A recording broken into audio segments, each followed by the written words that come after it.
What more than a will do I need? Hi, I'm Gary DeWitt from the DeWitt Law Firm. We do estate planning, we do probate, and we do them well. You can set up a time to talk to me for free over the phone or in person by going to planwithgary.com. Your will is like a letter to the court, telling the court how you want your property distributed and who you want in charge of the distribution. Somebody must make sure that the will is proved to the court, that is, it's a valid will and signed correctly, all of your property is collected and appraised, and all your bills and taxes are paid before any property left over can be distributed to your heirs and beneficiaries. A judge must validate the will and appoint the person that will be in charge. Only then is the will in effect. Until then, it's just a piece of paper without any legal effect. A trust provides for the management of your assets and investments if you become mentally incapacitated. A trust makes distribution and management of your final estate easier. After you pass, the successor trustee just follows the rules. No judge is involved. However, if the trustee doesn't do what the trustee is supposed to do, the beneficiaries can bring a lawsuit. If the current trustee becomes mentally incapacitated or resigns, a trust usually has a backup named. If not, a well-written trust has rules for naming a backup. A trust continues to provide for asset management after you're gone. Let's say that Mark's son spends money faster than he can get it, so Mark decides to pay him out over 10 years in equal payments. Mark's trust can control that flow of money so his son can have his inheritance, but he can't spend it all at once. Trust can provide for minor children, and this is a very common reason to set up a trust.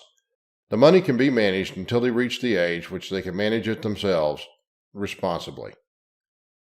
Trusts protect children with bad habits like gambling, drinking, or drugs. Trusts protect children with bad credit. Trusts protect children's inheritances from bad marriages. And trusts can manage real estate across state lines. If you happen to own real estate in more than one state, you're looking at 2 probates. And trusts are private. Just like a contract, a trust is not a public document. Without probate and barring lawsuit for malfeasance on the part of the trustee, there is no reason for the trust to ever be public. The first step before ever drafting a trust agreement is to decide who gets what and how their money will be managed. Then, the drafter of the trust agreement needs this information. Then, the drafter of the trust will draft the trust agreement. Some attorneys write short, some write long. I prefer the longer version because it has more in it.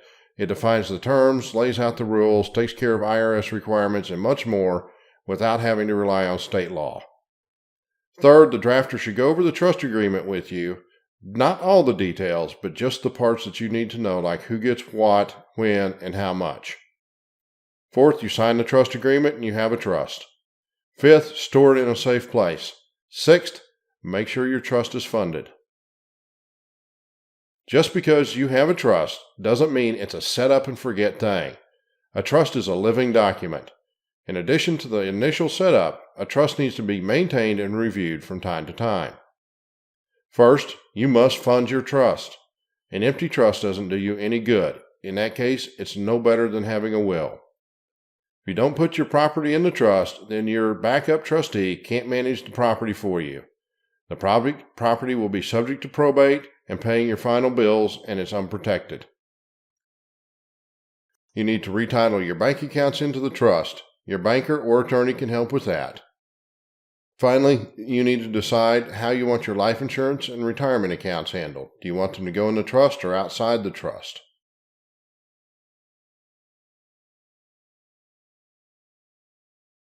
In case of mental incapacity, our system of laws offers 2 methods for people to take care of you. One method is under court supervision. It's called guardianship, and it's already been set up for you by the state. If you make no decisions, the court may step in and appoint somebody to make decisions for you. The other method is for you to choose ahead of time who will make those decisions and how much power they have. A durable power of attorney allows you to pick a trusted family member or friend to take care of managing your money and other legal and financial affairs if you become mentally incapacitated. That is, you're unable to make rational and informed decisions or become unable to resist outside influence. A durable power of attorney can provide authority to handle your affairs without a court's involvement. Only by writing down things in the proper way can you make sure your decisions and rights will be protected. And only by adding a healthcare power of attorney can you be sure your healthcare is protected too. In a healthcare power of attorney, you pick people you know, love, and trust to help you or to make healthcare decisions on your behalf. You keep the right to manage your medical affairs by writing down your choices now. You decide what you want and don't want done. If there are medical procedures that you never want, be sure to list them in there. If you have preferred medical providers or doctors, be sure to list them too. Otherwise, your family may not know who to take you to. HIPAA is a federal law that limits access to your protected healthcare information. It limits who can request your medical records, ask about your conditions, or even see if you're a patient in the hospital. It defines your medical records as protected healthcare information, or PHI. PHI can't be shared except under stringent conditions. In order to let your family, even your spouse, talk to doctors or see if you're a patient in the hospital, you need to give them permission.